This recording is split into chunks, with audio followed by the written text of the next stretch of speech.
શ્રી અંધ વિદ્યાર્થી ભુવન વિસાવદર યુટ્યુબ ચેનલના માધ્યમથી પ્રજ્ઞાચક્ષુઓના પ્રેરણામૂર્તિ અને વ્યક્તિ વિશેષ એવા માનનીય શ્રી ગોકળદાસ ઝીણાભાઈ વાછાણી સાહેબ સાથે આજરોજ સંવાદ કરવા જઈ રહ્યા છે. ત્યારે આ સંવાદ કરતા પહેલા ટૂંકમાં મારો પરિચય પણ આપી દઉં.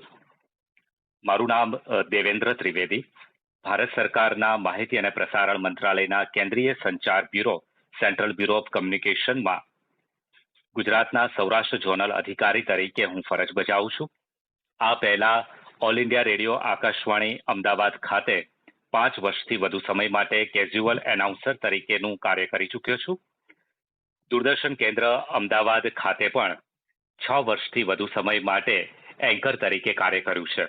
કમ્યુનિકેશન અને મીડિયાના ક્ષેત્ર સાથે સંકળાયેલો છું. ત્યારે શ્રી અંધ વિદ્યાર્થી ભુવન વિસાવદર સંસ્થા સાથે મારો એક પરિચય થયો અને તેમના પ્રજ્ઞાચક્ષુઓ માટેના ઉત્કર્ષ માટેના તેમના ઉત્થાન માટેના સમાજસેવી કાર્યોથી પ્રભાવિત થઈ આ સંસ્થાની વિવિધ પ્રવૃત્તિઓ સાથે પણ જોડાણ કર્યું છે.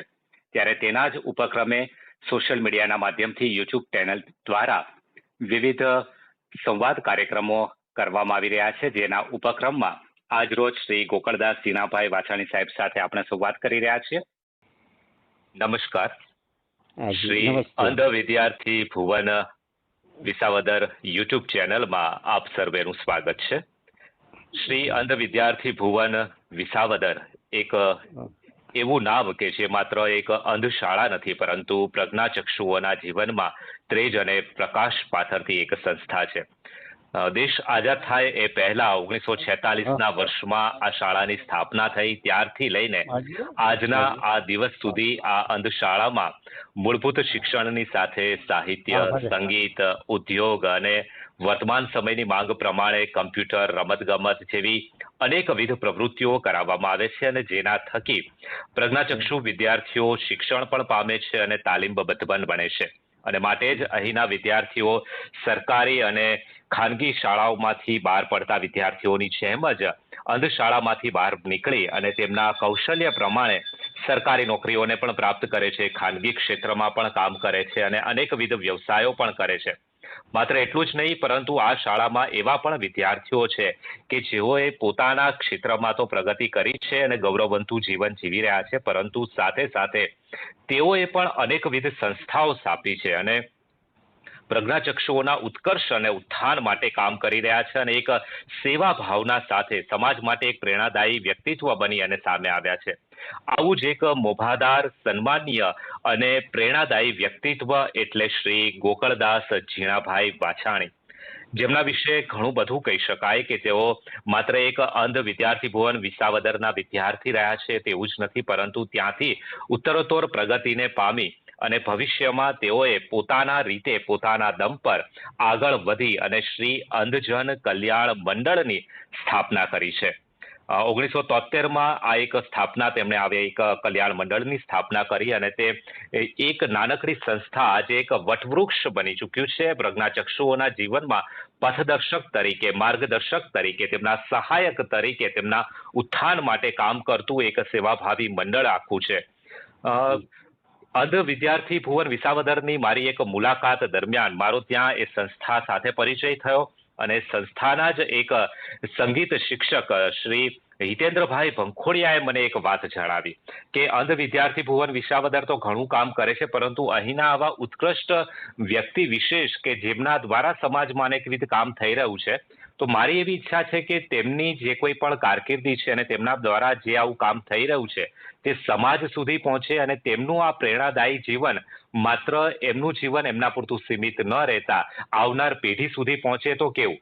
માટે તેમણે તેમનો એક વિચાર મારી સાથે મૂક્યો કે આપણે યુટ્યુબ ચેનલના માધ્યમથી આવા વ્યક્તિ વિશેષનું ઇન્ટરવ્યૂ કરીએ, મુલાકાત કરીએ, તેમનો સંવાદ કરીએ અને તેને એક સોશિયલ મીડિયા પ્લેટફોર્મ પર મૂકીએ, જેથી કરીને લોકો સુધી તેમની પ્રતિષ્ઠાની વાત તો પહોંચે જ, પરંતુ તેમના સેવા કાર્યોની સુવાસ સોશિયલ મીડિયાના માધ્યમથી પણ લોકો સુધી પહોંચે. અને માટે જ આજે અંધ વિદ્યાર્થી ભુવન વિસાવદરની આ યુટ્યુબ ચેનલમાં આપણે આમંત્રણ આપ્યું છે માનનીય શ્રી ગોકળદાસ ઝીણાભાઈ વાછાણી સાહેબને, કે જેઓ શ્રી અંધજન કલ્યાણ મંડળના સ્થાપક છે. સાહેબ, આપનું ખૂબ ખૂબ સ્વાગત છે આ સોશિયલ મીડિયાના પ્લેટફોર્મ ઉપર. ફરી એકવાર વંદન સાથે આપની આ પ્રવૃત્તિઓ વિશે જાણીને અધકેરો આનંદ થયો છે. ત્યારે આપની સાથે સંવાદ કરવાનો અવસર સાંપડ્યો છે, ત્યારે પુનઃ એકવાર આપનું સ્વાગત છે સાહેબ. નમસ્તે સાહેબ. નમસ્તે. બસ આપના જીવન અને આખા જીવન ચરિત્ર વિશે જાણવું છે, માણવું છે અને લોકો સુધી એ વાતને પહોંચાડવી છે. તો આપણા જીવન ચરિત્રની જો વાત કરવી હોય તો જીવનની શરૂઆત જન્મથી થતી હોય છે, પરિવારથી થતી હોય છે. તો મારે જાણવું છે કે આપનો જન્મ કયા વર્ષે થયો, કયા ગામમાં થયો, કયા શહેરમાં થયો, પરિવારમાં કોણ કોણ હતું સાહેબ? હાજી, અમારો જન્મ 1 ફેબ્રુઆરી 1941 થયો. ધોરાજી પાસે એક ભોળગામડા ગામ છે, નાનકડું ગામ છે. ત્યાં એક પટેલ પરિવારમાં વૈષ્ણવ ધર્મ સંપ્રદાયમાં મારો જન્મ થયેલો. અને જન્મ વખતે તો હું દ્રષ્ટિવાન હતો, ત્યારે મને બધું દેખાતું હતું સારી રીતે. અને લગભગ 2 ધોરણ સુધી મેં અભ્યાસ કર્યો સમાજની સાથે. અને ત્યાર પછી ત્યાં એ જમાનામાં આપણા સૌરાષ્ટ્ર રાજ્યમાં શીતળાનો બહુ કોપ હતો. શીતળા નામનો રોગ બહુ નીકળતો. એ શીતળા નામના રોગમાં મારી આંખની ઓપ્ટિક નવ છે એ બળી ગઈ અને એના કારણે દ્રષ્ટિ બંધ થઈ ગઈ. દ્રષ્ટિ બંધ થતાં ઘણી સારવાર કરી, પણ કઈ સારવારથી ઉપાય ન થયો. એટલે પછી 1951 થી 54 સુધી હું અંધ વિદ્યાર્થી ભવન વિસાવદરમાં અભ્યાસ અર્થે ગયેલો. ઓકે, આપે આપના પ્રાથમિક શિક્ષણની વાત કરી. આપે પ્રાથમિક શિક્ષણ છે તે અંધ વિદ્યાર્થી ભુવન વિસાવદર ખાતે 1951 થી 1954 4 વર્ષ સુધી હું વિસાવદરમાં રહ્યો. મેં ત્યાં 12 થી 1, 2 ને 3, 3 ધોરણ પસાર કર્યા. ત્યાર પછી હું મુંબઈ ગયો.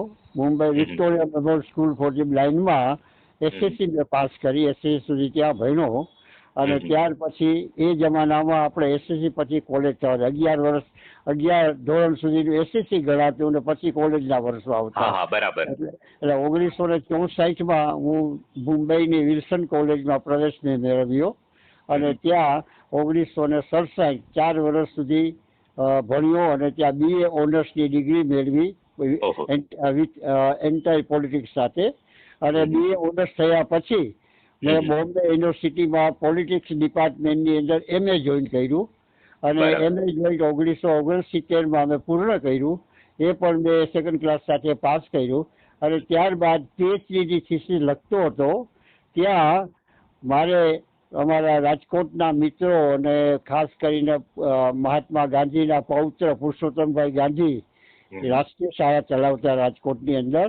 અને ત્યાં એક અંધ દીકરીઓની સંસ્થા હતી, પણ અંધ દીકરાની એકય સંસ્થા ન હતી. એટલે એમનો એવો આગ્રહ હતો કે જો આવા કોઈ ભણેલી ગણેલી વ્યક્તિ અહીંયા આવે અને સમાજનું કામ ઉપાડે તો કંઈક કામ થઈ શકે. એટલે હું 1971 રાજકોટમાં આવ્યો, મુંબઈ છોડીને.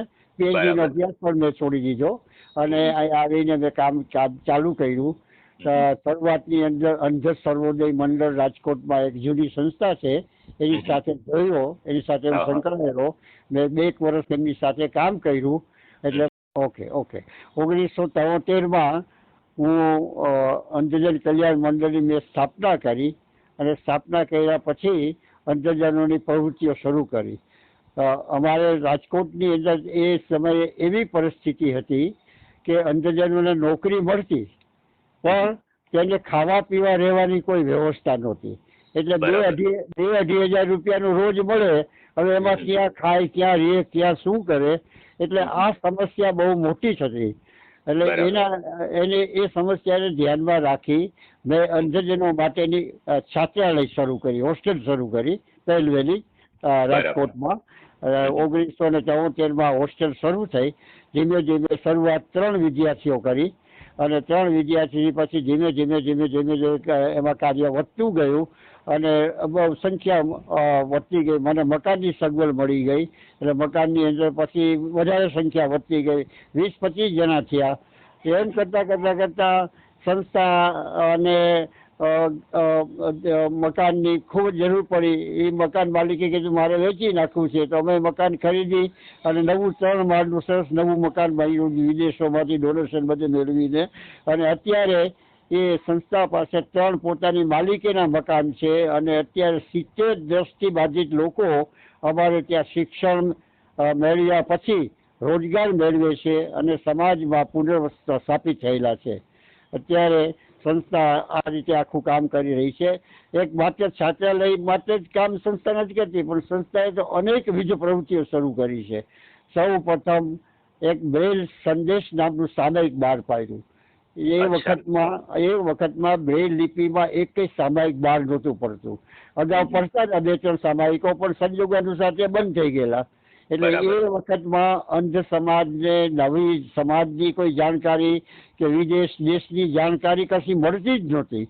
એટલે અમે લોકો બ્રેલ સંદેશ નામનું સામયિક શરૂ કર્યું અને એ સામયિકની અંદર જુદા જુદા લેખો, વિજ્ઞાનના, સાહિત્યના, ધાર્મિક લેખો, અંધજગતના સમાચાર, એવું બધું અમે આખા 2-3 મહિને બહાર પાડતા રહ્યા અને ધીમે ધીમે એની સંખ્યા વધતી અત્યારે 400 દ્રષ્ટિબાધિત વ્યક્તિઓ આ સામયિક વાંચે છે.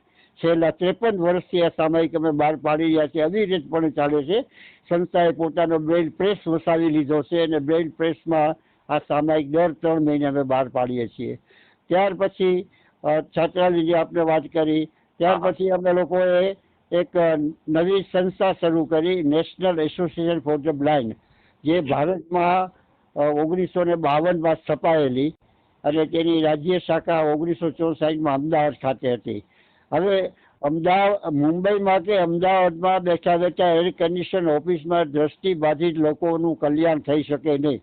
એના માટે જિલ્લા કક્ષાએ કે તાલુકા કક્ષાએ આવા કામ થવા જોઈએ અને ત્યાં વસતા અંધજનોને કામ મળે અને અંધજનો એની સેવાનો લાભ લઈ શકે. એ માટે અમે લોકોએ સૌ પ્રથમ 1979માં રાજકોટ ખાતે નેશનલ એસોસિએશન ફોર ધ બ્લાઇન્ડની ડિસ્ટ્રિક્ટ બ્રાન્ચ શરૂ કરી, જિલ્લા શાખા શરૂ કરી. અને એ જિલ્લા શાખા દ્વારા રાજકોટ જિલ્લામાં જે કોઈ પ્રજ્ઞાચક્ષુ ભાઈ બહેનો હોય એને જે કંઈ સેવાની આવશ્યકતા હોય એ સેવા અમે પૂરી પાડતા. સર, ઈશ્વરને કરવું ને પહેલું જ કામ અમારે મોરબી હોનારતનું કરવું પડ્યું. મોરબીની 11 ઓગસ્ટ 1979માં મોટું જબરજસ્ત હોનારત થયું અને એમાં હજારોની સંખ્યામાં બધા માણસો ગુજરી ગયા. એમાં 50 કુટુંબ બ્લાઇન્ડના પણ હતા, એ ગુજરી ગયા. એટલે એમાં એને વાંધા પડ્યા, એને બિચારાને ઘર વખરી તણાઈ ગઈ, એનું બધું થઈ ગયું.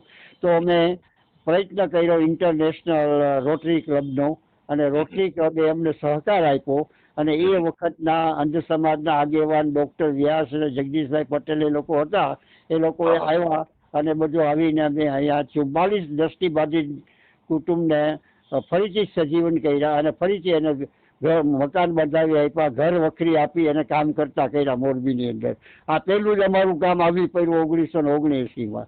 ત્યાર પછી સરકારની એક માગણી આવી કે ભાઈ સૌરાષ્ટ્રની અંદર બ્રેલ પુસ્તકાલય નથી, બ્રેલ લિપિનું એક પુસ્તકાલય નથી. બરાબર. તમારે એક પોરબંદર છે પણ એ બહુ આઘું થાય છે, પણ એટલે તમે રાજકોટમાં એક બ્રેલ પુસ્તકાલય શરૂ કરો. એટલે પછી અમે સરકારના દરખાસ્તને ધ્યાનમાં લઈ અને અમે બ્રેલ લિપિનું પુસ્તકાલય શરૂ કર્યું. આજે સંસ્થા પાસે બ્રેલ લિપિના 4000 વોલ્યુમ છે અને 300થી 350 એના સભ્યો છે, જે લોકોને વાંચવા મોકલીએ છીએ. અમારે પોસ્ટર ફ્રી હોય છે, પોસ્ટના પૈસા અમારે દેવા નથી પડતા. એટલે અંધ ભાઈઓ ઘરે બેસીને આ પુસ્તકો વાંચી શકે છે અને એ પાછા અમને મોકલે, અમે બીજાને મોકલીએ. એમ આખું સર્ક્યુલેશન ચાલ્યા કરે છે. એના માટે સરકારે અમને અનુદાન આપે છે. 16,000થી માંડીને આજે સરકાર 2.5 લાખ રૂપિયા સુધીનું અનુદાન સંસ્થાઓને આપે છે. હવે અમે અંધજન છાત્રાલય તો શરૂ કરી, પણ સરકાર સમાજના પૈસા ઉપર ક્યાં સુધી ચલાવવી? સરકાર સાથે અમે એનું વિચારણા કરી, સરકાર સાથે મંત્રણા કરી. અમે એ વખતના ડાયરેક્ટર ડૉક્ટર જ્યોત્સનાબેન શાહ હતા, એ આપણે રાજકોટના જ હતા અને અમારી એક અંધ દીકરી સંસ્થા સાથે સંકળાયેલા. એટલે મેં એમને વાત કરી કે બેન, અમારે આ મુશ્કેલી છે, અમે છોકરાને કામે રાખીએ છીએ પણ છોકરાનો પગાર ઓછો હોય છે અને અમારી પાસે સંખ્યાની બહુ મર્યાદા છે, તો પછી એ લોકો કામ મૂકીને વયા જાય છે. કામ લોકો આપે છે, કારખાના, કંપની, ઓફિસ, બેંકોમાં બધે કામ મળે છે, પણ એ લોકોને રહેવા જમવાની કંઈ સગવડ નથી મળતી. એટલે તમે અમને એમાં આર્થિક રીતે કંઈ મદદ કરી શકો કે નહીં? એટલે પછી સરકારે એની બધી ગ્રાન્ટ ઇન કોડના કોડ સમજાવે લઈ અને સમજીને પછી એને સંસ્થાને માન્યતા આપી કે તમને સંસ્થા આ પ્રોજેક્ટ માટે ગવર્મેન્ટ તમને ગ્રાન્ટ આપશે. માન્ય સ્ટાફ કર્યો, માન્ય બની એના રૂલ્સ રેગ્યુલેશન પ્રમાણે એ લોકોએ બધું નક્કી કરી અને સંસ્થાને 1975 આજ સુધી સરકારી ગ્રાન્ટ મળે છે. એ જે છાત્રાલયનું જે કંઈ ખર્ચ થાય એના ગૃહપતિ હોય, પટાવાળા હોય, એના જે કંઈ હોય એનું ભોજનનું ખર્ચ હોય, આ તે બધું એ સરકાર અત્યારે પ્રોવાઈડ કરે છે આપણને. ખૂબ સરસ. સંસ્થા પછી એટલો બોજો આપણી પર ઓછો થયો. સાચી વાત છે. ત્યાર પછી સરકારે એક નવી યોજના કરી કે ગ્રામીણ પુનર્વસન યોજના. એટલે જે દ્રષ્ટિબાધિત લોકો ગામડામાં રહે છે એ લોકોને સરકારી લાભો મળે અને એને જોઈતી મદદ મળે એ માટે ગ્રામીણ પુનર્વસન યોજના તમે શરૂ કરો. એમાં સરકારે આપણને માણસો આપ્યા અને એનો પગાર સરકાર આપતી અને આપણે એ યોજનાઓ શરૂ કરી. રાજકોટ એ જમાનામાં રાજકોટ જિલ્લાની અંદર 15 તાલુકા હતા અને અમે બધા તાલુકાની અંદર સર્વે કર્યો, ક્યાં અંધ ક્યાં છે, કયા ગામમાં કેટલા છે, કેટલી ઉંમરના છે, આખો સર્વે તૈયાર કર્યો અને એ પ્રમાણે આખું તૈયાર કરીને અમે સરકારને મોકલું કે આટલા રાજકોટ શહેરમાં આટલા ગ્રામ્ય વિસ્તારમાં અંધજનો છે અને એના માટે આટલી જરૂરિયાત છે. એટલે એ આખો પ્રોજેક્ટ શરૂ છે. એની ઉપરથી સરકારે બધી યોજનાઓ કરવા માંડ્યા કે આપણા રાજ્યમાં એક જિલ્લાનો પ્રશ્ન આવ્યો હોય, બધા જિલ્લામાં એ લોકોએ એવું કરાવ્યું હશે. એટલે એની પછી આખો સર્વે થયો અને ત્યાર પછી જુદી જુદી યોજનાઓ શરૂ થઈ. એમાં સૌ પહેલી યોજના છે સંકલિત શિક્ષણ યોજના. સંકલિત શિક્ષણ યોજના એવી છે કે જેમાં અંધ વિદ્યાર્થી એના મા બાપ પાસે રહે. જેમ પોતાનું નોર્મલ બાળક શાળામાં ભણવા જાય એમ એ પણ શાળામાં ભણવા જાય અને એને ભણાવવા માટે સરકાર અમને શિક્ષક આપે. આ બહુ સરસ યોજના છે. 1989માં અમે આ યોજના શરૂ કરી. એના દ્વારા આજે સેંકડો અને હજારોની સંખ્યામાં અંધ બાળકો શિક્ષણ લઈને બહાર પડ્યા છે. એમાં બહુ આર્થિક રીતે બહુ મોટો ફાયદો હતો.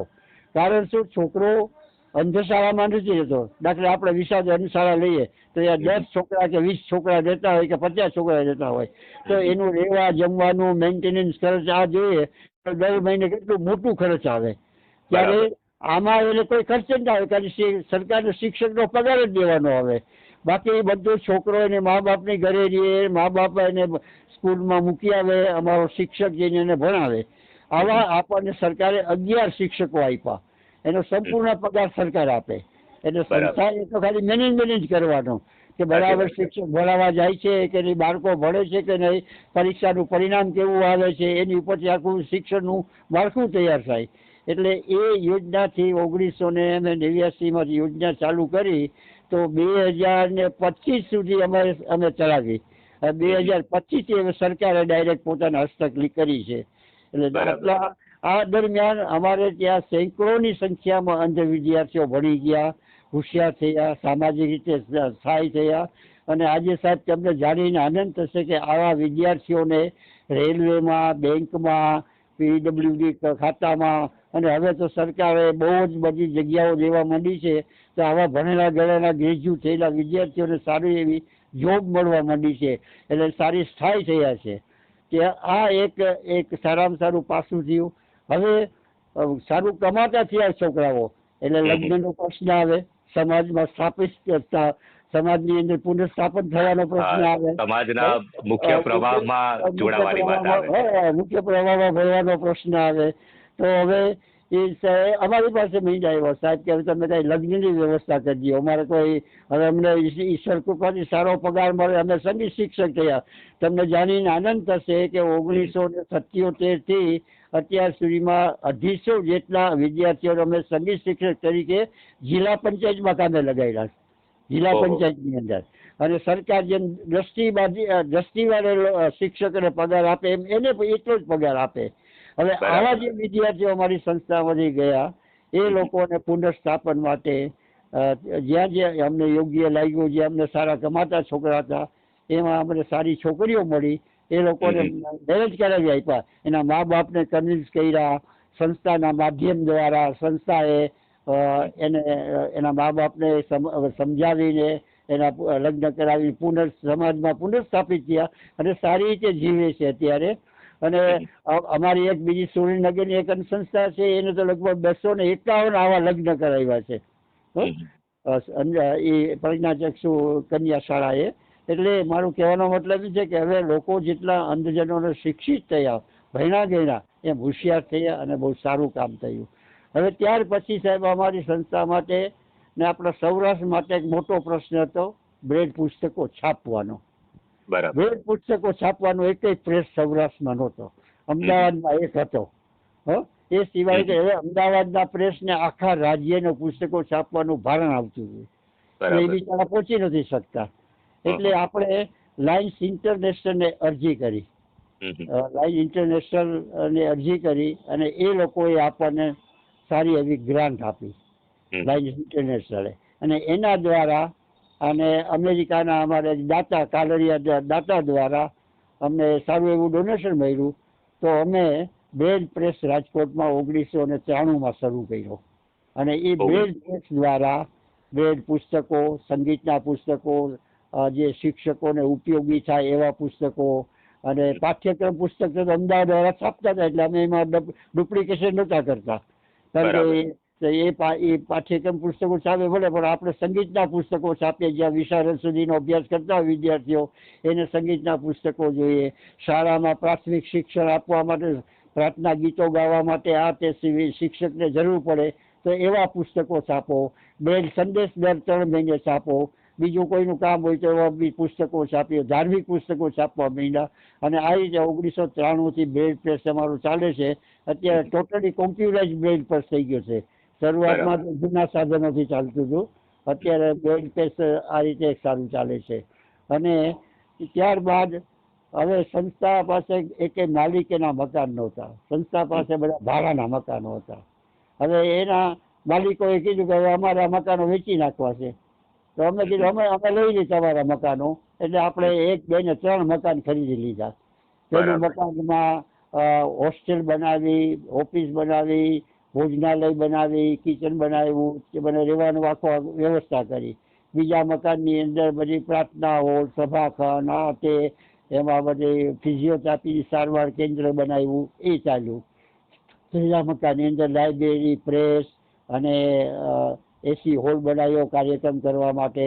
અને એક નવું કામ કર્યું, અમે અતિથિ ગૃહ બનાવ્યું. હવે તમને જાણીને આનંદ થશે અતિથિ ગૃહ. અતિથિ ગૃહ એટલે શું કે રાજકોટ શહેરમાં જે કોઈ પ્રજ્ઞાચક્ષુ ભાઈ બહેનો કામે આવ્યા હોય, દવા કરાવવા આવ્યા હોય, કઈ ખરીદી કરવા આવ્યા હોય, કોઈ પોતાના ઇન્ટરવ્યુ દેવા આવ્યા હોય, તો એ લોકોને 1 કે 2 દિવસ રોકાવું પડે તો ક્યાં જાય? મોટો પ્રશ્ન પોતાતો હતો. અમે આ હોસ્ટેલ ચલાવતા હતા તો બિચારા આવતા અને અમે એને સગવડ આપતા, પણ હવે અમારે શું પલંગ તો સીચે ભરેલા હતા, તો એને સુવડાવવા ત્યાં તો નીચે ગાદલા નાખીને અમે સુવડાવતા. તો સારું આ મને ગમ્યું નહીં. મેં કીધું અંધભાઈને આપણે આવી રીતે રાખીએ સારું નહીં કહેવાય.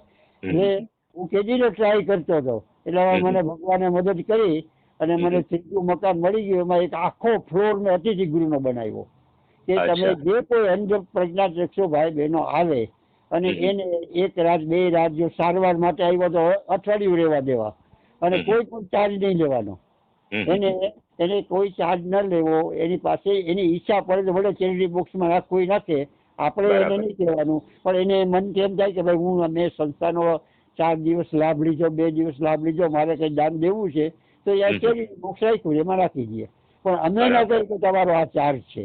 એટલે એ લોકોને અત્યારે એ અતિથિ ગૃહનો એટલો મોટો લાભ લે છે. તમે પૂછો જીતેન્દ્રભાઈ અમારે ત્યાં ઘણી વખત આવીને રહી ગયા છે, કેટલા લોકો આવીને રહી ગયા છે આખા સૌરાષ્ટ્ર. હવે તો મુંબઈ ને વડોદરા, સુરતથી મહિના લોકો આવવા, એ બધા સામે આવ્યા હોય, અહીંયા ઇન્ટરવ્યુ દેવા આવ્યા હોય, અહીંયા કઈ ખરીદી કરવા હોય, કોઈ સામાજિક કામે આવ્યા હોય. અને કચ્છ માટે ઘણા લોકો બિચારા બીમાર થાય છે, એ સારવાર કરાવવા માટે આવે છે. રાજકોટ મોટું મેડિકલ સેન્ટર રહ્યું એટલે સારવાર માટે આવે. તો આવા લોકો માટે રહેવાનું અમે અતિથિ ગૃહ બનાવ્યું. અને એવું એક જ આપણા ગુજરાત રાજ્યમાં છે. સંસ્થાને પોતાના અતિથિ ગૃહ હોય, એમાં પોતાના સંસ્થા પૂરતા માણસો રાખે, પણ આવું સાર્વજનિક અતિથિ ગૃહ આખા ગુજરાત રાજ્યમાં એકય નથી. આપણું પહેલું છે અને એમાં લોકોને તો સારો લાભ મળે છે.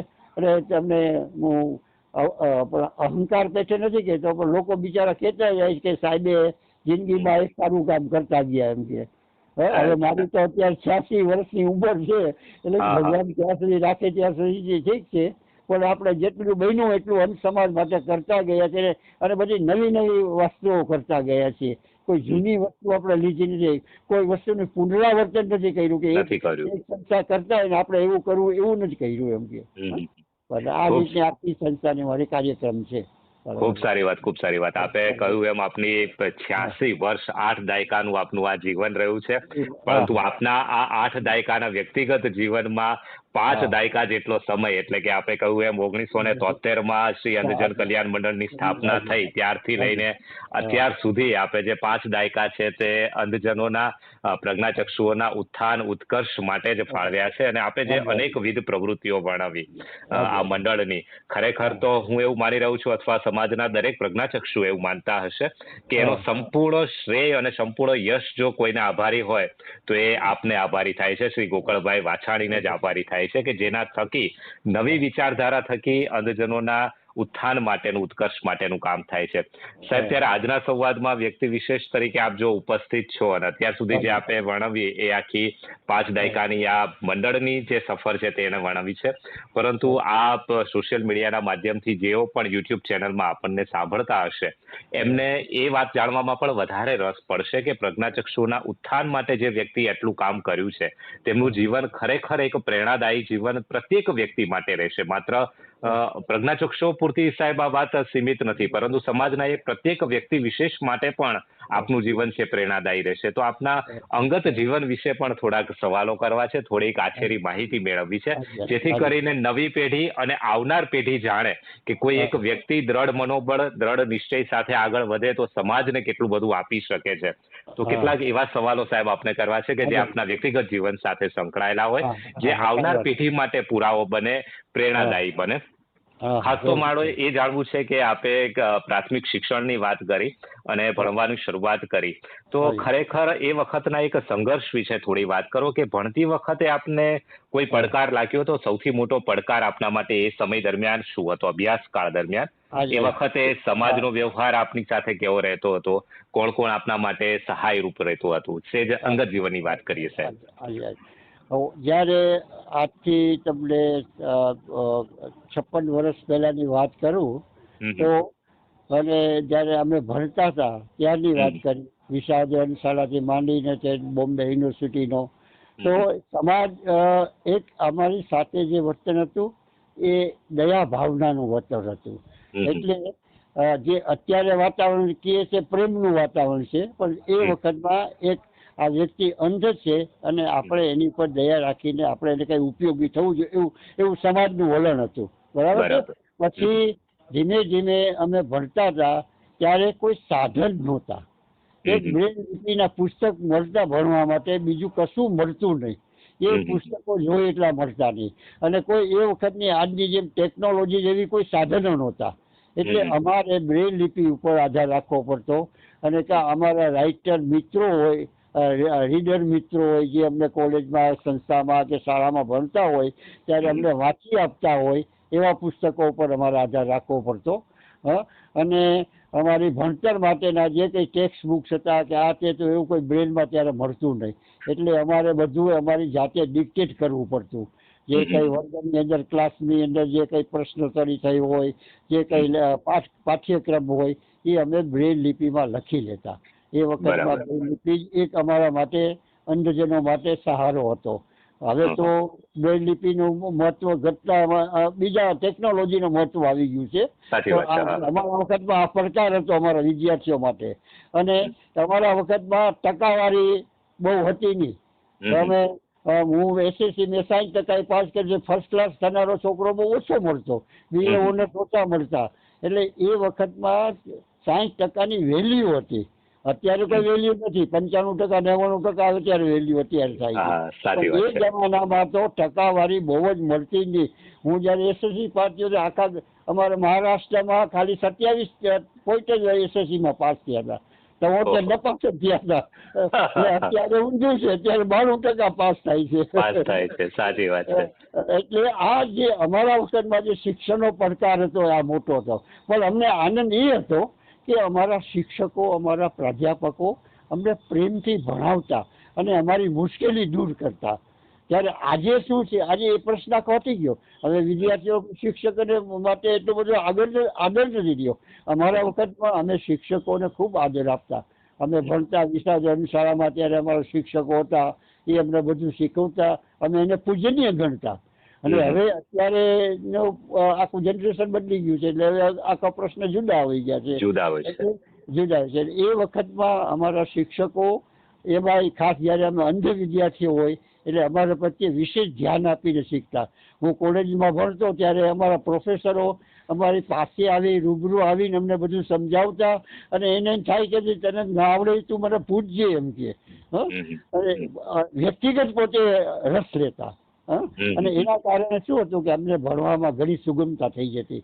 કારણ કે અત્યારે તો ટેકનોલોજી દ્વારા આપણે ઘરે બેઠા બધા સાધનો દ્વારા બધું ભણી શકીએ, બધું કરી શકીએ. પણ એ જમાનામાં કશું નહોતું. એટલે એ એક મોટો અમારો શિક્ષણનો પડકાર હતો. પછી એ વખતમાં શું હતું કે અંધ છોકરાને ભણાવવા કે ગણાવવા એ બહુ વિચારશ્રેણી એ સમાજમાં નહોતી. આજથી 70 વર્ષ 80 વર્ષ પહેલાની વાત કરું છું. બહુ નહોતું સમાજમાં કે આંધળો ગાય કે ડરે એવી એક માન્યતા હતી. પણ પછી અમારા કુટુંબની અંદર અમુક લોકો ભણેલા ગણેલા એ લોકોને એમ થયું કે ભાઈ તું અંધ છોકરો થઈ ગયો પણ એની નિશાળો છે, આપણે અહીંયા ભણાવીએ, આપણે ક્યાં સુધી નિભાવશું. અમારે શું એમ કે બાપા ખેતીવાડી છે ને, છોકરો ખાઈ પી લે કે હવે એને ભણાવવાની શું જરૂર છે, એવું માન્યતા હતી એમ છે ગામડામાં. પછી આવા ભણેલા ગણેલા લોકોએ અમને શાળામાં મોકલા. પછી અમે ભણ્યા ગયા અને આજે આ કામ કર્યું.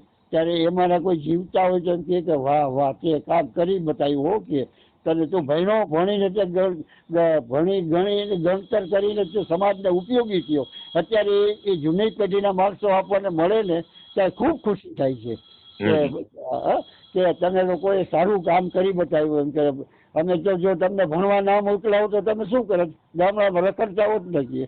એટલે એ સમાજની અંદર અત્યારે પરિવર્તન જોવા મળે છે. હું તમને સારો સામાન્ય દાખલો આપું. મેં જયારે 1973માં અંધજન છાત્રાલય ચાલુ કરી ત્યારે અંધ વિદ્યાર્થીઓ અમારે ત્યાં આવતા, બરાબર છે. હાથમાં લાકડી લઈને એકલા જાય ને એકલા આવે. એટલે છાત્રાલયની આસપાસના વસતા માણસો અમે ઠપકો દેવા આવે કે તમે અંધ છોકરાઓને કેમ લાકડી બહાર એકલા મોકલો છો, એને કઈ થઈ જાય લાગી જાય તો શું થશે. ત્યારે અમે એને સમજાવતા, ભાઈ લાલ સફેદ લાકડી છે, અમારું ચીન છે ને, એને નહીં લાગે, એ પોતે કામ કરે છે, ધીમે ધીમે તેલ થઈ જશે. અને આજે એ જ માણસો અમને આવીને કહી જાય સાહેબ તમારે ત્યાં છોકરાઓ કે કેવું પડે, એક હાથમાં લાકડી એને એકલા વયા જાય, બસ પકડી લે, બસ આવે, કામે વયા જાય, એની મેળે બધું કરવા માંડી ગયા. એટલે એ આખો સમાજની પરિવર્તન આવ્યો. પણ શરૂઆતમાં તો અમારે ઠપકા સાંભળવા પડતા. એટલે આવું છે સમાજની અંદર પરિવર્તન આવતા વાર લાગે, ધીરજ નાખવી પડે છે. અને ધીમે ધીમે જયારે આ બધા અમે કામ કરીએ છીએ ત્યારે અમને બધા, મારો એકનો અનુભવ નહીં, ઘણા નવો અનુભવ હશે કે શરૂઆતમાં બધી મુશ્કેલીઓ ઊભી થઈ, પછી ધીમે ધીમે સારું થઈ ગયું. આ મારા કાર્યની વાત છે. હવે મારા અંગતની વાત કરું તો મારા નોકરી પછીના 5 મહિને મારા મેરેજ થઈ ગયા. અમારી જ્ઞાતિની બેન દીકરી સાથે, દ્રષ્ટિવાન દીકરી છે. એના દ્વારા મને 2 પુત્ર રત્નો થયા. મારો મોટો દીકરો આખો વિડીયો શૂટિંગ ને કે ઇલેક્ટ્રિક દુકાન ચલાવે છે, અને મારો નાનો દીકરો છે એ આખું મોબાઈલ એકમ ને ભાજપનો વાઇસ પ્રમુખ છે રાજકોટનો. તો એ બધા 2 દીકરાઓ સારી રીતે વેલ સેટલ છે. બેને મોટા દીકરાને એક દીકરો છે એ કેનેડા જોબ કરે છે. નાના દીકરા 2 દીકરીઓ છે એ 2, એક દીકરી MBA ના છેલ્લા વર્ષમાં છે, એક દીકરી શાળામાં ભણે છે, અને વેલ સેટલ છે. મારે આર્થિક રીતે ખેતીવાડી દુકાનો છે અને આ રીતે ચાલે છે. એટલે મારે બહુ નાણાકીય ભીડ ભોગવવી નથી પડી. એટલે એ હિસાબે સારું ચાલે છે. અને એ આખી ફેમિલી મારી વેલ સેટલ થયેલી છે. અને આવી રીતે બધા મોટા ભાગના અત્યારે હું જે અંધજનોને જોઉં છું, જે સારું કમાય સારી રીતે રહીએ છે, એના બધાના ફેમિલી મેન્ટેન સારા હોય છે. અને એ બધાનું બહુ જોઈને મને આનંદ થાય છે કે વાહ દીકરાઓ, તમે દીકરા દીકરીઓ જયારે મળે ને ત્યારે બહુ આનંદ થાય. પ્રજ્ઞાચક્ષુ દીકરા દીકરીઓ મળે અને આપણે વાત કરે કે સાહેબ અમારે આવું થયું, મેં ગાડી લીધી, આ બિચારા બોલાવવા પણ આવે, સાહેબ આવો ગાડીની તમે જુઓ, તમે આવો બેસો અંદર. એટલે આપણને આનંદ થાય કે આ કેટલા લોકો આગળ આવી ગયા, કે આપણે એને ખાલી માર્ગદર્શન આપ્યું, આપણે એને પ્રોત્સાહન આપ્યું, આપણે એને રહેવા જમવાની સગવડ આપી, બીજા 2 વર્ષ 5 વર્ષ રહ્યા અને ટ્રેન થઈને ગયા અને સારી રીતે સમાજમાં પુનઃસ્થાપિત થયા. એવા આવા સેંકડોની સંખ્યામાં મારી પાસે આના ઉદાહરણો તમને જોવા મળશે. આપે આપના શિક્ષણની વાત કરી, એમાં અગાઉ પણ વાત કરી, આપે ઉચ્ચ શિક્ષણ પણ પ્રાપ્ત કર્યું છે, MA સુધીની ડિગ્રી મેળવી છે અને ત્યારબાદ સમાજની વ્યવસ્થામાં ગોઠવવામાં આગળ વધ્યા છો તમે. ઉચ્ચ શિક્ષણનો એવો કોઈ અનુભવ હોય અને એ શિક્ષણ મેળવી લીધા પછી વ્યવસાયિક કારકિર્દી બનાવવા માટે આપને કોઈ સંઘર્ષ કરવો પડ્યો હોય, નોકરી માટે, કામ માટે, કે એ સમયે પછી શું થયું હતું ઉચ્ચ શિક્ષણ મેળવતી વખતે અને મેળવી લીધા પછી? ઈશ્વરની મારી ઉપર કૃપા હતી કે હજી હું PhD કરતો હતો ત્યાં જ આ લોકોએ ધરાર રાજકોટ આગ્રહ કર્યો કે તમે અહીંયા આવી જાઓ, અમારી સંસ્થાને તમારી જરૂરિયાત છે અને તમને સંસ્થા બધી રીતે કામકાજ આપશે. એટલે પછી મેં રાજકોટ 1 ફેબ્રુઆરી 1971માં હું અહીંયા આવી ગયો કામ ઉપર. ઇન્ટરવ્યુ લીધું રાષ્ટ્રીય શાળામાં, પુરુષોત્તમભાઈ ગાંધી ને એ વખતના સમાજ કલ્યાણ અધિકારી હતા, એ લોકોએ એમાં મને પસંદગી કરી અને મને કીધું કે તમારે 1લી તારીખથી કામ ઉપર આવી જવાનું છે. એટલે મારે નોકરી મેળવવામાં સંઘર્ષ કરવો નથી પડ્યો, એ મારી એક કૃપા છે. પણ ઘણા લોકોને તકલીફ પડે છે નોકરી મેળવવામાં, શિક્ષણ લીધા પછી નોકરી મેળવવામાં ઘણી જગ્યાએ તકલીફ પડે છે અને એ ધીમે ધીમે એનો પ્રશ્ન હલ થાય છે. પણ હવે તો શું છે કે જેમ જેમ અંધજનોને શિક્ષણ, રોજગાર, શિક્ષણ મળતું જાય છે એમ એમ હવે સહારા અને સરકારના નવા નીતિની પ્રમાણે હવે એને નોકરીઓ પણ મળતી જાય છે અને હવે ધીમે ધીમે સમાજ થોડોક આગળ આવતો જાય છે. જે જૂનું રૂઢિચુસ્ત પ્રમાણ હતું એ બધું હવે નીકળી ગયું છે. અત્યારની બધી લેટેસ્ટ તમને જાણીને આનંદ છે કે મારી હોસ્ટેલમાં 70 છોકરા રહીએ છે, બધા આગળ સ્માર્ટફોન છે. બોલો, મારી આગળ સાદો ફોન છે, બધા છોકરા આગળ સ્માર્ટફોન છે. ઈ લાઇબ્રેરીના પુસ્તકો વાંચે, બધા ચેનલો વાંચે, બધી એપ વાંચે, બધું બધા એકબીજા સાથે એટલો બધો કોન્ટેક્ટ છે કે આપણને નવાઈ લાગે કે આ લોકો સ્માર્ટફોન કેવી રીતે વાપરતા હશે, કેમ કરતા હશે. પણ જ્યારે અમે જોઈએ છીએ ને ત્યારે બહુ આનંદ આવે છે કે વાહ કેવું સરસ છે. ખૂબ સરસ. અત્યારની વર્તમાન સમયની આપ વાત કરી રહ્યા છો, પણ 1973ના સમયમાં જ્યારે એક આવા મંડળની સ્થાપના કરી અને શરૂઆત કરી, તો શરૂઆતનું આપણે પણ જાણીએ છીએ કે કોઈ પણ વ્યવસાય હોય કે ચાહે કંપની હોય કે કંઈ પણ કરીએ તો શરૂઆતનો દસકો છે એ પરિશ્રમ માંગી લેતો હોય છે, લોહી માંગી લેતો હોય છે, એવો દસકો હોય છે અને એ સમય દરમિયાન અનેક પડકારો પણ આવતા હોય છે. તો આપના એ મંડળની શરૂઆતના એ દસકાની વાત કરીએ કે એ દરમિયાનમાં સૌથી મોટો પડકાર તમે કોને માનતા હતા, કે એવો કયો પડકાર હતો કે જેને ઝીલવો પડ્યો? સરકાર, સમાજ, ફંડ, કઈ મુશ્કેલી સૌથી મોટી આવી હતી એ સમય દરમિયાન? જો સાહેબ, રાજકોટ શહેરની અંદર એક અંધ દીકરીઓની સંસ્થા હતી, બરાબર છે, અંધ દીકરાની સંસ્થા નહોતી. એટલે આપણે અંધ દીકરાની સંસ્થા કરી એટલે જ્યાં કંઈ આપણે ફાળા માટે જઈએ ત્યાં અમે ઓલી અંધ દીકરીઓમાં મોકલીએ છીએ, તમને નથી આપવો. એટલે અમારા માટે ફંડ મેળવવું બહુ અઘરું થતું. એટલે હવે પછી મેં એક રસ્તો શોધ્યો અને અમે વિચાર કર્યો કે આ ફંડ આપણે રાજકોટ સિટીમાં તો 1973માં મેળવવું થોડુંક મુશ્કેલ પડશે, લોકોને કન્વિન્સ કરશું ત્યારે માન આપે કે ન આપે. પછી અમે લોકોએ એક એવો વિચાર કર્યો કે ગામડે ગામડે આપણે જઈ અને એક જહાં સતીવા ભગવાન પ્રોજેક્ટ વાળા કોન્ટેક્ટ કર્યો કે તમે એમને ફિલ્મ બતાવવા લઈ જાઓ. અમે ત્યાં આવીએ, ત્યાં ગામડે જઈએ, દાખલા કે મોટી મારણ છે કે બીજા કોઈ પણ ગામડા મોટા મોટા ગામ હોય ત્યાં જઈએ, એના સરપંચને મળીએ અને સરપંચને કહીએ સાહેબ અમારે એક અંધશાળાના લાભાર્થી આવી એક ફિલ્મ બતાવી છે, તમે મંજૂરી આપો તો અમે બતાવીએ. એટલે એ સરપંચ મંજૂરી આપે. આ 1973ની વાત તમને કરું છું. એટલે 1973માં આવે પછી ત્યારે 4 આનાની ટિકિટ છાપતા. કેટલા? 4 આનાની. 4 આનાને એક પ્રવેશ મળે, 4 આના આપે ને એક પ્રવેશ મળે. તો એવી ટિકિટો છાપી અને કોઈ ગામમાં 500 ટિકિટ વેચાય, કોઈ ગામમાં 100 ટિકિટ વેચાય, કોઈ ગામમાં 200 ટિકિટ વેચાય, જેવું ગામ એ રીતે અમે કાયમ ફાળો ભેગો કરીએ. અને ફાળો ભેગા કર્યા પછી અમે આ અંધ છાત્રાલયનું ખર્ચ એમાંથી કાઢીએ. અને જે છાત્રાલયનું જે ખર્ચ હોય છોકરાઓને જમાડવાનું રહેવાનું તે જે કઈ ખર્ચ હોય એમાંથી ચારાનામાંથી કાઢી અને એ ફિલ્મ બતાવી અને ગામડેથી અમારા માટે મોટો પડકાર એ ઊભો થયો. પછી બીજો પ્રકાર એ આવ્યો કે હવે આપણે આગળ ડેવલપ કરવું હોય તો શું કરવું, તો એના માટે આપણે જુદા જુદા ડોનરોને મળી અને એને સમજાવવું પડશે કે અમારે આ માટે કાર્ય કરવું છે અને આ માટે તમે એમને મદદ કરો. એટલે પછી અમે શું સંસ્થા અંધજન છાત્રાલય ચાલતા હતા એટલે લોકોએ એમ કીધું કે અમે પૈસા નહીં આપ્યા, તમારા છોકરાને અમે જમાડી જાય. જમાડી જાય અને ઘણી વખત એમ કે આવી જેમ નથી આજે પૈસા તમને આપીશ, તમે છોકરાને જમાડી દેજો. એટલે પછી બીજો પ્રોજેક્ટ છે ભોજનનો. એટલે ભોજન જ્યાં આપણે જઈએ બધાને સમજાવીએ કે અમે આટલા છોકરા, અમારે ત્યાં 15 છોકરા છે, 15 છોકરાને જમાડવાનું અમને 200 રૂપિયા 300 રૂપિયા જે એ જમાનામાં ખર્ચ આવતું હતું એ અમે કહીએ. એટલે ઘણા લોકો પૈસા આપે, ઘણા લોકો કે અમે આવીને જમાડી જઈશું. એટલે આ રીતે આખી એક પ્રક્રિયા શરૂ થઈ અને પછી તો ધીમે ધીમે બધા લોકો આવીને જોવા માંડ્યા કે ના ના ખરેખર આ લોકો 15 છોકરાને જમાડે છે, સારી રીતે રાખે છે, બધું સારું કરે છે, એટલે હવે આપણે કે એને સહાય કરીએ.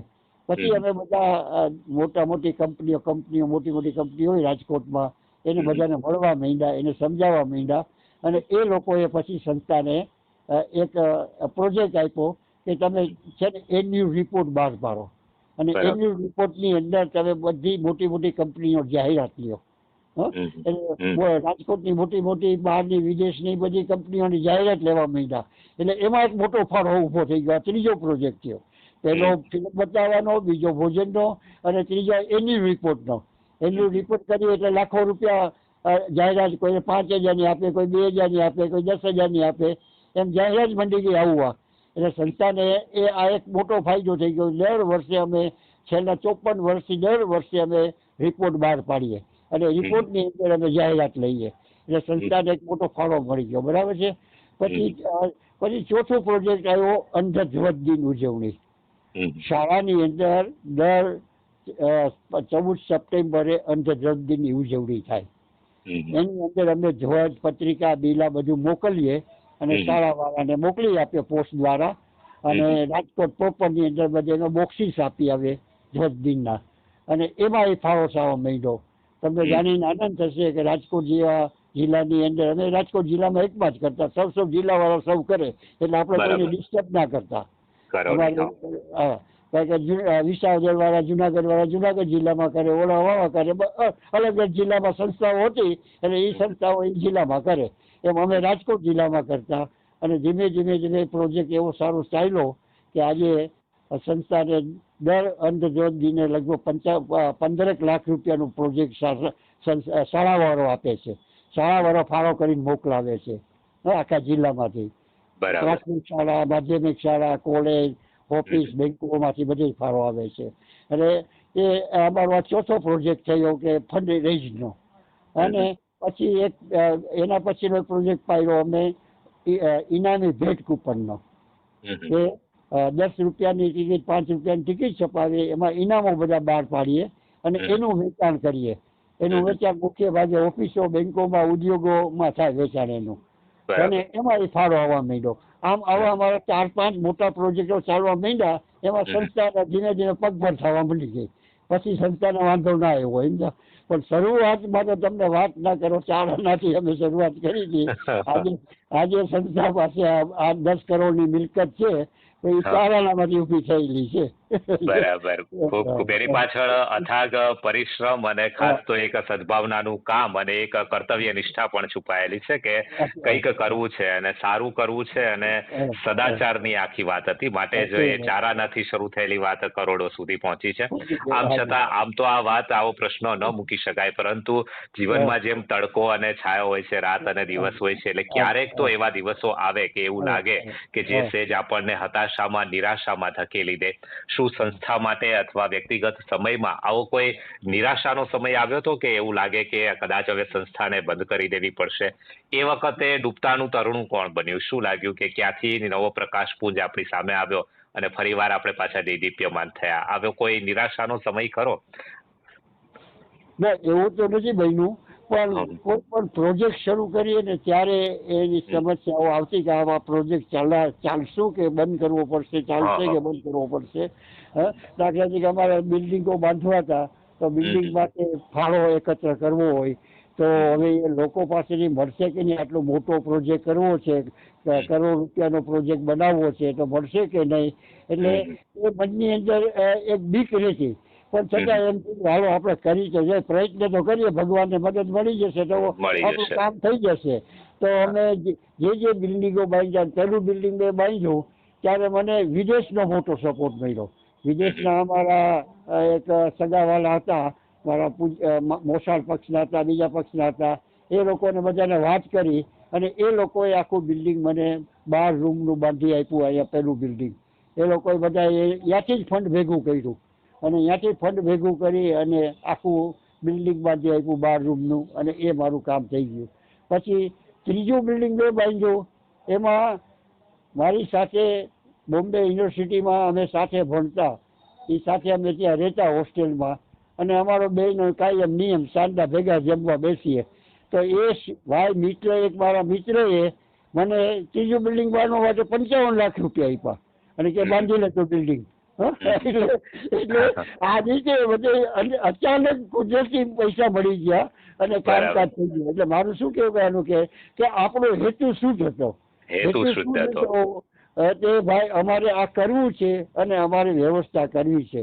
અમારે પેલું બિલ્ડિંગ બાજુ ત્યારે મેં કીધું ભાઈ મારી પાસે વિદ્યાર્થીઓને રાખવાની સંખ્યા નથી, મારે મકાનની તો જરૂરત છે અને તમે મને પૈસા આપો તો મકાન બાંધી શકું.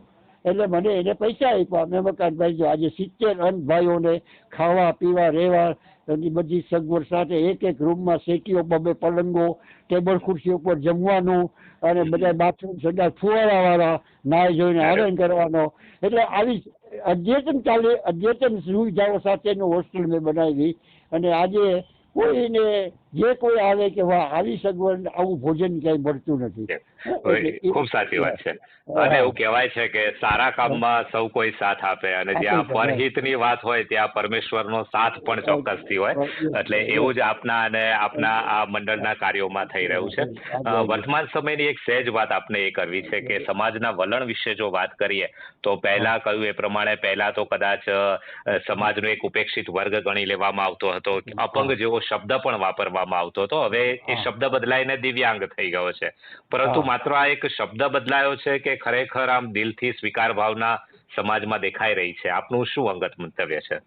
મારું અંગત મંતવ્ય એ છે કે સમાજની અંદર જે પરિવર્તન આવ્યું છે એ ઘણું બધું મોટું પરિવર્તન આવ્યું છે. પહેલા તો અંધ પ્રત્યે દયા ભાવના સિવાય બીજું કઈ હતું નહીં. એ બિચારો અંધ છે, પાપડો છે, એને મદદ કરો, અને એ નહીં. પણ અત્યારનો સમાજ છે એમ કે છે ભાઈ તમે સશક્ત છો, તમે આ છો, તમે ક્યાંય કામ ગોતી લ્યો, કામ ગોતી આવે આપે, એમાં મદદ કરે. તમને કોઈ તબીબી મુશ્કેલી હોય તો એમાં મદદ કરે. એટલે સમાજની અત્યારે મદદ કરવાની ભાવનાથી ફરી ગઈ છે. પહેલાના જમાનામાં જે મદદ કરવાની ભાવના હતી એ નહીં. અત્યારે એમ કે તમારે પૈસા જોઈએ, કયા પ્રોજેક્ટ માટે જોઈએ, તમારે શું કરવું છે, તમે કહો કે મારે આ પુસ્તક મારે આના માટે પૈસા જોઈએ છે, તો એ તમને પૈસા ત્યાં તમારા હાથમાં ના આપે, એ તમને કરાવી આપે. મારી પાસે અત્યારે દુબઈના અને મુંબઈના અને લંડનના એવા દાતાઓ છે કે મને કાયમ પૂછે, મને દાદા છે બિચારા નાની ઉંમરના છે, એટલે દાદા તમારે શેની જરૂરિયાત છે? એટલે હું એને કહું ભાઈ મારે તો સોલાર સિસ્ટમ ફિટ કરવી છે, મારે દર 2 મહિને 28,000 બિલ આવે છે, મને પોસાતું નથી, મને સોલાર ફિટ કરી દો. તો એ તરત કે હા ચાલો તો હું ફિટ કરાવી દઉં, હું પૈસા ના માંગુ, ફિટ કરાવી દઉં. એટલે હવે જે ડોનેશન આવે છે ને સાહેબ, એ વસ્તુ માટે અને પ્રોજેક્ટ માટે ડોનેશન આવે છે. તમે એમ કહો કે મારે 50,000, 2,000, 5,000, 10,000 રૂપિયા દાનમાં આપો તો એમ નથી આપતા. એમ બહુ ઓછું વલણ બદલી ગયું છે, આપે છે બધા, નથી આપતા એવું નથી, પણ મોટા ભાગના વલણમાં અત્યારે એવું થઈ ગયું કે તમારી જરૂરિયાત શું છે એ કયો, એ અમે પૂરી કરી દઈએ, અમે પૂરી કરી દઈએ. એટલે સમાજમાં એક મોટું પરિવર્તન જોવા મળે છે. હા બસ જબરજસ્ત પરિવર્તન જોવા મળે છે. તમે ગમે તે સંસ્થા લઈ લો, મારી સંસ્થાની હું વાત નથી કરતો, તમે ગમે ત્યાં જશો ત્યાં તમને આ પરિવર્તન જોવા મળશે કે ભાઈ તમારે શું થયું છે. હમણાં મેં તો વિસર્જન અમારે ભાગવત સત્તા કરી તો કીધું કે વિસાવદરનો આ વસ્તુ જરૂરિયાત છે, તો લોકોએ 7 લાખ રૂપિયા આપ્યા. એવું નથી આપતા એવું નથી, લોકોએ ખર્ચ કરી આપ્યું, પણ એના પ્રોજેક્ટ માટે કરી આપ્યું. જો તમે ના કર્યું હોત તો તમને ના આપત. એટલે અત્યારે બહુ વલણ બની ગયું. અને બીજું અત્યારે પ્રેમ ભાવના થઈ છે. પહેલામાં શું હતી કે દયા ભાવના હતી. અત્યારે એમ થાય કે નહીં, આપણે સમાજમાં ઈશ્વરે આપણે સારી સ્થિતિમાં મૂક્યું છે, તો આપણે આ લોકોને કઈ ઉપયોગી થઈએ. એટલે ત્યાં ઉપયોગી ભાવના માણસમાં આવવા માંડી છે કે આપણે એને કઈ ઉપયોગી થવું છે. ભલે શિક્ષણમાં ઉપયોગી થાવ, તબીબી સાહેબમાં ઉપયોગી થાવ, વ્યવસાયમાં ઉપયોગી થાવ, ગમે ત્યાંથી આપણે એને ઉપયોગી થવું છે. અને એક સમાજની અંદર અત્યારે સેવા ભાવના આવી છે કે ભાઈ આપણે આ લોકોની કઈ મદદ કરીએ, એટલે આ લોકોને કઈ ઉપયોગી થાય એવું કામ કરીએ. એટલે ઘણા લોકો વાંચવા માટે આવે, ઘણા લોકો કઈ તમને લખાવવા માટે આપે, ઘણા લોકો તમને કોઈ સારી જગ્યાએ ફરવા લઈ જાય, બધું અહીંયા બતાવે. એટલે આ એક આપણે ઉપયોગી ભાવના આવી, સહાય કરવાની ભાવના આવી. સહાય કરવામાં રોકડ કરતા તમને વસ્તુ માટે અથવા તમારી જરૂરિયાત પૂરી કરવા માટે તમને મદદ કરે. એટલે આવી આખું ટોટલી સાહેબ પરિવર્તન આવી ગયું. અમારા જમાનામાં તો લોકો 2 રૂપિયા 5 રૂપિયા 50 રૂપિયા આપે, પણ એ દયા ભાવનાથી આપતા. પણ હવે એવું નથી. હવે આ લોકોને એમ થઈ ગયું, આ લોકોને ખરેખર જરૂરિયાત છે ને આપણે આપો. બરાબર છે. એટલે આખી વિચારસરણી ફરી ગઈ છે, આખી વિચારસરણી ફરી. સાચી વાત. એક આમૂલ પરિવર્તન કહી શકાય, અને આમાં સકારાત્મક પરિવર્તન છે. તમે કહ્યું એમ દયા ભાવનાનું સ્થાન છે હવે પ્રેમ ભાવનામાં આવી ગયું છે. સહાનુભૂતિ છે એ સહકારમાં પરિવર્તિત થઈ છે, અને જે ખરેખર સમાજના મુખ્ય પ્રવાહમાં દિવ્યાંગજનોને લઈ જવા માટેની એક ઉત્કૃષ્ટ પહેલ કહી શકાય.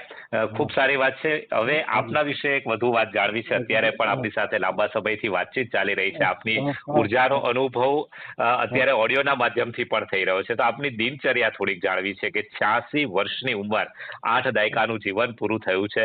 કેવી છે આપની દિનચર્યા, જે ખરા અર્થમાં મને તો એવું લાગે છે કે યુવાનોને શરમાવે તેવી સ્ફૂર્તિ અત્યારે દેખાઈ રહી છે. આપની દિનચર્યા વિશે સહેજ વાત કરો કે આપની દિનચર્યા અત્યારે કેવી ચાલે છે. જો સાહેબ, મારા જીવનમાં 4 પડકાર આવ્યા. પહેલી આંખ ગઈ 1949માં. 1964 મને ક્ષય રોગ થયો. 2014માં મારે બાયપાસ સર્જરી કરવી પડી, અને 2021માં મને બ્રેન સ્ટ્રોક થયો. આ 4 મોટા રોગોનો હું ભોગ બન્યો, પણ 4 રોગોમાંથી પ્રભુની કૃપાથી બચી ગયો. હવે જે મારી દિનચર્યા છે એ મારો કાયમ નિયમ, હું સવારના 5 વાગે ઉઠી જાઉં એટલે ઉઠી જાઉં. મારે જે બાયો ક્લોક કહેવાય, એને કે તમને કુદરતી 5 વાગે એટલે તમારી નીંદર ઉડી જ જાય. 5 વાગે ઉઠી જાઓ, પછી મારી રીતે હું જે કંઈ મારે દૂધ પીવાનું હોય, એમાં જે ડૉક્ટરોએ જે મને માર્ગદર્શન આપ્યું છે એ પ્રમાણે બધું વસ્તુ કરી લઉં. અને એ બધું કર્યા પછી મારે જે કંઈ સ્નાનાદિ આદિ જે કંઈ કરવાનું કર્યા પછી પરમાત્માની 1 કલાક પ્રાર્થના કરું છું. સવારના 1 કલાક પરમાત્માની પ્રાર્થના કર્યા પછી હું તૈયાર થાવ, ચા પાણી નાસ્તા જે કંઈ કરવાનું કરી લઉં. પછી મારો ડ્રાઈવર આવે એટલે સીધો ઓફિસે આવું. ઓફિસે આવી અને 9 વાગ્યાથી 1:30 વાગ્યા લગી સુધી ઓફિસે હોઉં. ત્યાં સુધી બધું જ ઓફિસનું કામકાજ હોય લગભગ પૂર્ણ થઈ જાય છે, કરી નાખું છું. અને જે કંઈ આ લોકોને મારી પાસે અત્યારે 20 માણસનો સ્ટાફ છે, એને માર્ગદર્શન આપવાનું હોય, એને સૂચના આપવાની હોય, એને શું કરવાનું છે એ બધી સૂચના કર્યા પછી કંઈ બેન્કિંગનું કામ હોય, આ હોય, એ બધા કામો પતાવ્યા પછી 1:30 વાગે હું ઘરે જાઉં. જમી પછી આરામ કરી, અને આરામ કર્યા પછી ભાગવત સત્તા, રામાયણ કે આ તે કંઈ મારી પાસે બધા રેકોર્ડિંગ થયેલા છે. મોરારી બાપુના, ડોંગરે મહારાજના, રમેશભાઈના, ઓજાના ઘણા એવા રેકોર્ડિંગ થયેલા છે. 1 કલાક 2 કલાક 3 કલાક શ્રાવણ કરવું. પછી રાત્રિ પ્રાર્થના હોય, અને પછી રાત્રિ ભોજન. અને મારો નિયમ 10 વાગે એટલે સૂઈ જવાનો, અને 5 વાગે એટલે ઉઠી જવાનો. અને કોઈ પણ જાતની માનસિક ચિંતા કરવાની નહીં. ઈશ્વર ભરોસે આખું જીવન સોંપી દેવાનું. આ 86 વર્ષે મને કોઈ શરીરમાં અત્યારે રોગ નથી, કોઈ જાતના દુખાવા નથી, કોઈ જાતનું કંઈ છે જ નહીં. એ આરામથી સારી રીતે કામ કરવું. અને બપોર પછી હું ઓફિસે નથી જતો, મારો દીકરો આવે છે, એ બધું સંભાળે છે. પણ કહેવાનો મતલબ એ છે કે બપોર પછી થોડુંક ધર્મનું જ્ઞાન, ધર્મની પૂજા, આ તે એમાં જરાક થોડો સમય વધારે જાય છે. હું અને મારા પત્ની બે કરીએ છીએ બપોર પછીનું કામકાજ, અને સારી રીતે અમારું જીવન ચાલે છે. અને ઓફિસના જ્યારે કામ કરતો હોઉં ત્યારે જે કંઈ પેન્ડિંગ કામ હોય કે આ કાંઈ હોય એ બધું પતાવી દેવાનું, બસ પેન્ડિંગ કશું રાખવાનું નહીં. છોકરાઓના જે કંઈ પ્રશ્નો હોય તો આપ તો જાણો છો 70 માણસો રહેતા હોય, કોઈના કંઈ ચૂંડે મતભિંડા જેવું હોય, કાંઈ ને કાંઈ પ્રશ્નો હોય, એ છોકરાઓના પ્રશ્ન હલ કરી દેવાના, એને કંઈ મુશ્કેલી હોય તો એ દૂર કરવાની. આ બધા કામ મારે કાયમ માટે કરવાના જ હોય છે. અને મારો એક મુખ્ય વિષય છે, હું પોલિટિક્સ MA થયો છું, એટલે મારે રાજકારણનો વિષય મારો ખરો. એટલે મારે સમાચારો સાંભળવા, રેડિયો પર સારા સારા લેખ સાંભળવા, રેડિયો પર સારા સારા ધાર્મિક પ્રવચનો સાંભળવા, એ મારો મુખ્ય શોખ છે. ખૂબ સરસ, ખૂબ સરસ. આપની આમ તો આ દિનચર્યા છે એ પણ વર્તમાન સમયની, આવનાર સમયના પણ યુવા પેઢી માટે એક અનુસરવા જેવી દિનચર્યા છે કે સૂર્યોદયથી શરૂ થયેલી આ દિનચર્યા, જેમાં સ્વાસ્થ્યનો પણ વિચાર આવી જાય છે, આધ્યાત્મનો પણ વિચાર આવી જાય છે અને કર્તવ્ય નિષ્ઠાનો પણ વિચાર આવી જાય છે. ખૂબ સરસ વાત. આપનું જીવન જ પ્રેરણાદાયી જીવન છે, પરંતુ તમને પણ એવું પૂછવાની મને ઈચ્છા થઈ જાય કે આટલું કામ આપ 86 વર્ષની આ ઉંમરમાં કરી રહ્યા છો, તો આપના શરીરમાં ખરા અર્થમાં આપ શું માનો છો કે ઉર્જા ક્યાંથી આવે છે? અને એક રીતે કહું તો આપ તો બીજા માટે પ્રેરણાદાયી છો, પરંતુ આપના વ્યક્તિગત જીવનમાં આપના આદર્શ કોણ, આપના ગુરુ કોણ, આપના માટે પ્રેરણાદાયી વ્યક્તિત્વ કોણ રહ્યું છે અત્યાર સુધીમાં? મારા ઉર્જા છે એ મને ધાર્મિક ક્રિયાઓથી મળે છે. બહુ જ પ્રાર્થના કર્યા પછી શરીરની અંદર ઘણી બધી સ્ફૂર્જાઓ આવી જાય છે. અને બીજું કે મારા જૂના વખતના કાર્યકરો, ડૉક્ટર વ્યાસ, જગદીશ પટેલ, મારા અંધ સમાજના જૂના કાર્યકરો હતા, એની પાસેથી મને ખૂબ શીખવા મળ્યું છે કે જો આપણે સમાજનું કામ કરવું હશે તો આ રીતે કરવું પડશે, આપણું સ્વાસ્થ્ય કરવું પડશે, આપણું કુટુંબ નિભાવવું પડશે, આપણા પરિવાર સાથે આપણે સુમેળ રહેવું પડશે. એટલે આ બધા જે છે, અને એ અત્યારે જે કંઈ ધાર્મિક ગ્રંથોના વાંચન કરનારા, ઉપદેશ દેનારા છે, પૂજ્ય મોરારી બાપુ છે, એ લોકો બધાના જીવનને દિનચર્યા જોયા પછી મનમાં એમ થાય કે આવા સંત પુરુષો, આવા ઓલિયા માણસનો જો આપણે કોઈ ભવિષ્યમાં સહકાર મળી જાય તો ખૂબ આનંદ થાય. અને ઈશ્વરને તો એ જ પ્રાર્થના કરીએ છીએ કે પ્રભુ હવે જ્યાં જેટલું તે આયુષ્ય આપ્યું હોય એ આયુષ્ય સારી રીતે નિભાવજે, કોઈને એમ પરતંત્ર, કોઈના બોજારૂપ અમને ન બનાવતો, અને અમારી છેલ્લી પરીક્ષા મરણ સારું સુધારજે, મરણની પરીક્ષા અમારી સારી સુધારજે. અત્યાર સુધી તે બધે બચાવી મદદ કરી છે અમારા જીવનમાં, અને અમને જોઈતું શક્તિ આપી છે, તમે ઉર્જા આપી છે, તમે અમને ગમે એવી મુશ્કેલીમાંથી ઉગારી લીધા છે, તો અમારી આ છેલ્લી પરીક્ષામાં પણ અમને સારી રીતે પાસ કરી દેજે. અને અમારાથી જે કંઈ ભૂલચૂક થઈ હોય એને ક્ષમા ગણી અને તમે અમારા કર્તવ્યને માફ કરશો, એવી પ્રાર્થના કરીને આપણે છેલ્લી પરીક્ષામાં પાસ થાય એવી પ્રાર્થના કરીએ છીએ. બસ. આપ જીવનની તમામ પરીક્ષાઓ ઉત્કૃષ્ટ રીતે પાસ થયા છો, એટલે આપ જેને અંતિમ પરીક્ષા માનો છો એમાં પણ આપ ગોલ્ડ મેડલ સાથે ઉત્તીર્ણ થશો એવો મને વિશ્વાસ છે ચોક્કસથી. પરંતુ એક નાનકડી વાત એ પણ પૂછી લઉં કે જીવનમાં આપે ખૂબ કર્યું છે, સમાજ માટે પણ કર્યું છે, વ્યક્તિગત જીવનમાં પણ અનેક સિદ્ધિઓને મેળવી છે. આમ છતાં પણ દરેક વ્યક્તિને ક્યારેક જીવનના એક તબક્કે એવું થતું હોય છે, ક્યારેક કોઈક અફસોસ પણ રહી જતો હોય છે કે જીવનમાં આ એક કામ કરવું હતું પરંતુ એ નથી થઈ શક્યું, અથવા થઈ જાય તો સારું. એવું કોઈ કામ ખરું, એવી કોઈ વાત ખરી? હા, એવી મારી એક ઈચ્છા છે કે રાજકોટમાં દીકરીઓ માટે શિક્ષણ આપતી સંસ્થા છે, પણ શિક્ષણ પછીની જે પ્રશ્નો દીકરીઓ માટે આવે છે, રોજગારી મેળવવાની છે કે એના માટેની કોઈ છાત્રાવાસે નોકરી મળ્યા પછી એને કંઈ વ્યવસ્થા મળે, એને કંઈ કામ મળે, તો એવી કોઈ અંધ દીકરીઓ માટેનું જો અમારાથી કંઈ કામ થઈ શકે તો એ મારે કરવાની ગણતરી છે. અને એના માટે ધીમે ધીમે મેં પ્રયત્ન શરૂ કર્યા છે. મારા મિત્રો ઘણા મને એમાં સહાય કરવા પણ તૈયાર છે, પણ હું મકાન શોધી રહ્યો છું કે જો મને સારું એવું મકાન મળી જાય રાજકોટ સિટીમાં તો આવું એક અંધ દીકરીઓ માટેનું કામ શરૂ કરીએ. આપણે અંધ પુરુષો માટે બહુ સારું કર્યું, ફ્રોમ ક્રેડલ ટુ ગ્રેવ સુધીનું કામ કરી નાખ્યું. હવે અંધ દીકરીઓ માટે જો કંઈ આપણાથી થાય તો કરવાની ઈચ્છા છે, પણ એ ઈચ્છા કેવી કે જો સારી રીતે આપણે કરી શકીએ તો કરવું છે, નકર નથી કરવું કે જેમ તેમ આપણે દીકરીઓને રાખવી નથી. સારી સંસ્થા નિર્માણ કરી શકીએ અને એને સારું આપણે સહકાર એને જીવનમાં ઉપયોગી થાય એવું કામ કરવાની ગણતરી છે. પણ એ ઈશ્વરની ઈચ્છા જે છે એને નક્કી થાય, પ્રયત્ન કરીએ છીએ તો થઈ જાય તો સારું છે, ન થઈ જાય તો આપણા પછીના કોઈને માર્ગદર્શન આપતા જશું કે ભાઈ કરજો, તમે તમારા જીવનમાં આ એક આપણે કામ કરવા જેવું આપણા શહેરમાં બાકી છે એ તમે કરી જોજો, થાય તો સારું, જીવતા જીવતા થઈ જાય તો સારું છે, ન થાય તો બીજાને માર્ગદર્શન આપતા જશું, કહેતા જશું. પણ આ એક એવી ઈચ્છા ખરી કરવાની. ખૂબ સરસ, ખૂબ સરસ. આમાં પણ ફરી એકવાર પરહિતની વાત છે અને આ પ્રયત્ન કરી રહ્યા છો, પુરુષાર્થ કરી રહ્યા છો તો ચોક્કસથી આમાં પણ પરમેશ્વરનો સાથ મળશે.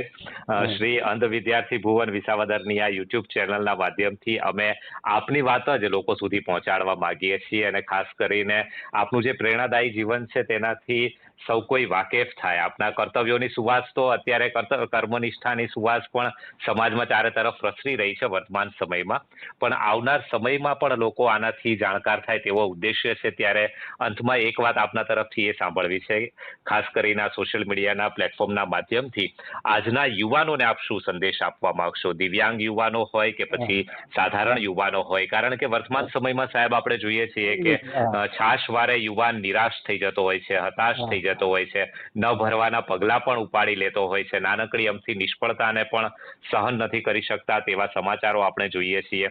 તો આપના તરફથી યુવાનોને શું સંદેશ હશે?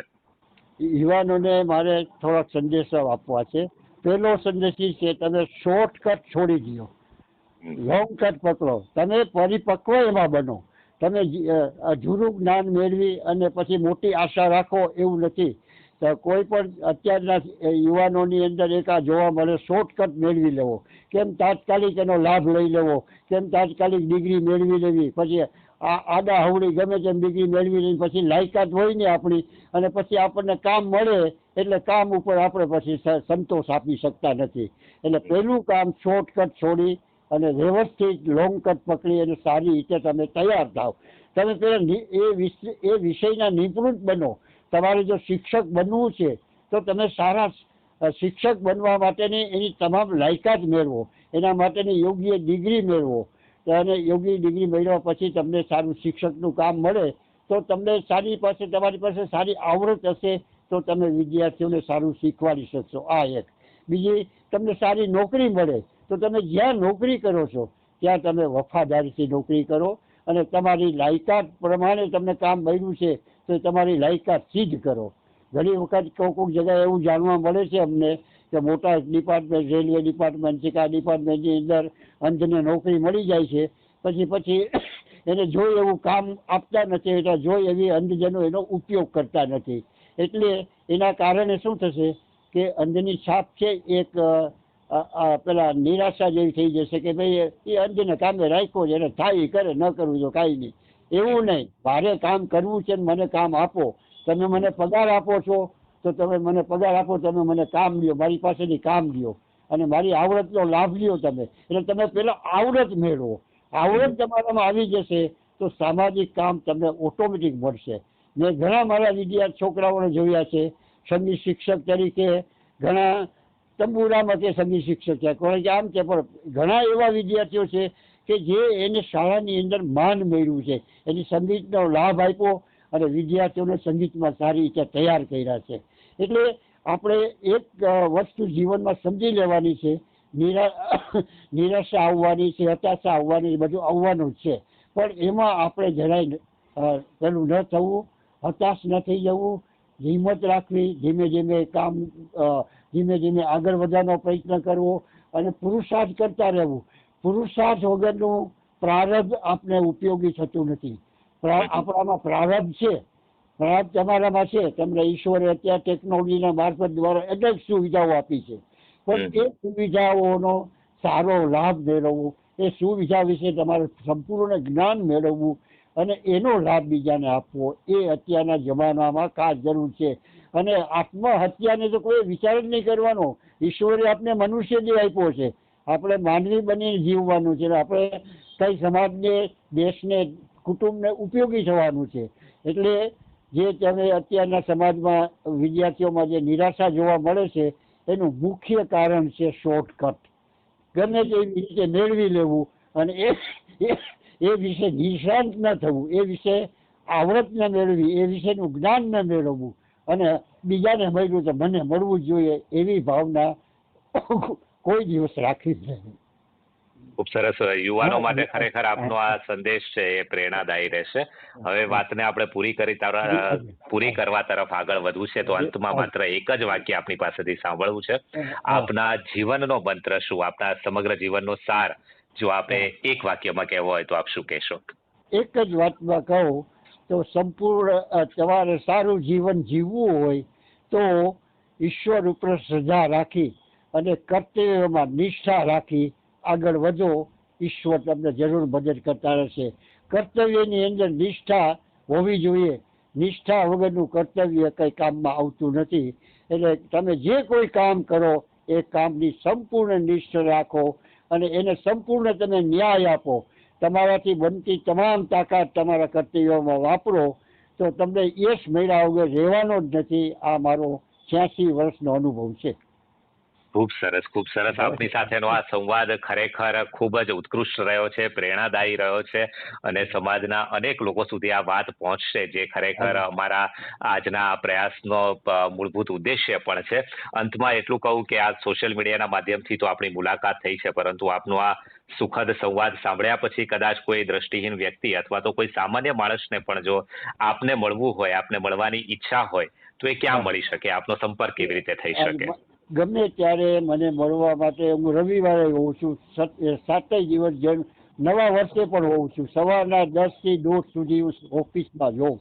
અંધજન કલ્યાણ મંડળ રાજકોટ 2. અંધજન કલ્યાણ મંડળ રાજકોટ 2 કયો એટલે તમે પહોંચી જાઓ મારે ત્યાં. અને ગમે ત્યારે તમે 10 થી 1:30 વચ્ચે મને મળી શકો છો. મારો મોબાઈલ નંબર છે 93 277 053 77. ગમે ત્યારે ફોન ઉપર પણ તમે મારી સાથે વાત કરી શકો છો. પણ એક ખાસ વિનંતી, ફોન ઉપર ગમે ત્યારે વાત કરવી હોય ત્યારે રાત્રિમાં કોઈ દિવસ ફોન કરવો નહીં.